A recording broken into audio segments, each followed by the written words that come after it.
Bol to trošku problém, že keď som to po 2 rokoch vyťahol zo skladu, išiel som to namontovať, musel som čakať, kým prebehne nejaká tá aktualizácia, až potom som mohol pokračovať. Veľmi ma to zdržovalo, veľmi ma to otrávalo, mali sme s tým problém. Aj toto napríklad dokázali vyriešiť v rámci tých inovácií, že to dá sa to buď odložiť, alebo sa to dá urýchliť, alebo sa to dá pozastaviť, vy zatiaľ môžete niečo urobiť a tak ďalej. Veľakrát tie montáže ja som robil tak, že som si tie produkty zobral domov, vyskladal som si to všetko v pohodlí domova, sa poviem v obývačke, v kľude, popároval som si to, pozapájal som si to k zákazníkovi, som potom už prišiel len pozapájal, nestresoval som tam, vedel som tam pekne všetko namontovať, bolo to pre mňa ľahké, jednoduchšie. Hej. Takže toto je tá výhoda, že sa to dá urobiť v podstate z domu.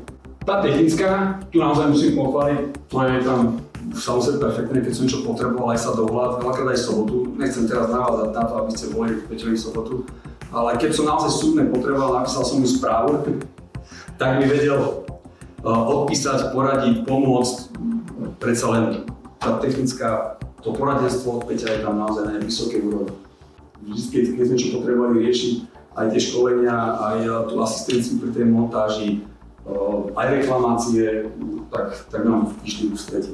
Záruka 5 rokov, ako náhle namontujete zónu reguláciu od Smart Home, viete toto zákazníkovi, veľakrát to aj tak robia tí naši povedaní montážnici, že ponúknú ako bonus v tej montáži, ja neviem, napíše tam do kolónky 300 € robota s tým, že z toho 100 € je doprava 50 €, záruka 5 rokov a tak ďalej, takže naozaj na 5 rokov, ak to namontuje elektrikári, tam záruka 5 rokov.